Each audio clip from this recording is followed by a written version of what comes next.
जय श्री कृष्णा। राधे राधे मेरे प्यारे भाइयों, माताओं, बहनों व बंधुओं, हमारे चैनल में आपका स्वागत है। बंधुओं, मैं आज अपनी वीडियो में आपको देवशयनी एकादशी व्रत कथा के बारे में बताने जा रही हूँ। देवशयनी एकादशी के पीछे पुराणों में एक कथा प्रचलित है।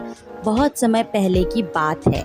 सूर्यवंशी कुल में मांधाता नाम का एक चक्रवर्ती राजा हुआ करता था। वे बहुत ही महान, प्रतापी, उदार, प्रजा का ध्यान रखने वाले राजा थे।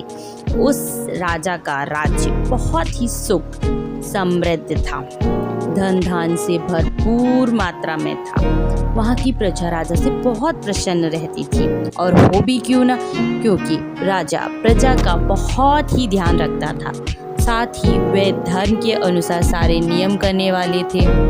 एक समय की बात है, राजा के राज्य में बहुत लंबे समय तक वर्षा नहीं हुई थी, जिस कारणवश उस राज्य में अकाल पड़ गया, जिससे कि राजा बहुत दुखी हुआ।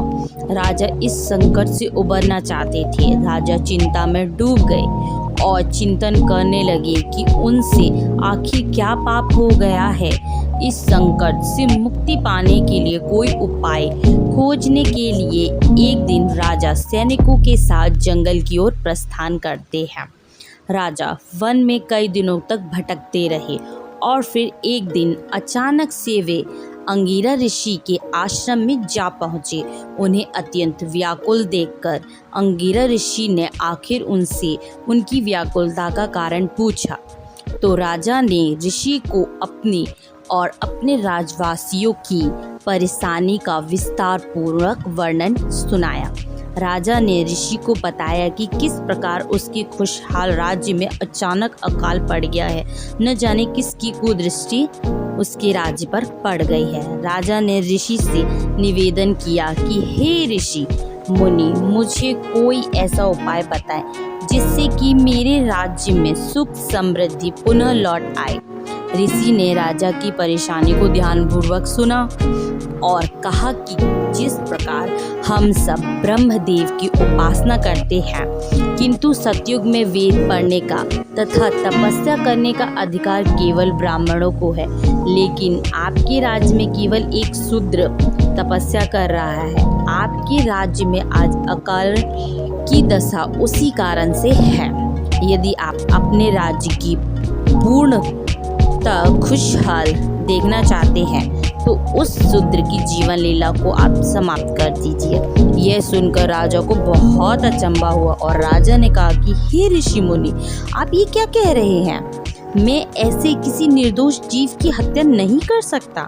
आप मुझ पर कृपा करें और मेरी समस्या के समाधान के लिए कोई अन्य उपाय बताइए। ऋषि ने राजा को कहा कि यदि आप उस शूद्र की जीवन लीला समाप्त नहीं कर सकते हैं तो मैं आपको दूसरा उपाय बता रहा हूँ। आप आषाढ़ मास की शुक्ल पक्ष एकादशी को पूरे विधि विधान एवं पूर्ण श्रद्धा भक्ति के साथ व्रत रखें एवं पूजन आदि करें।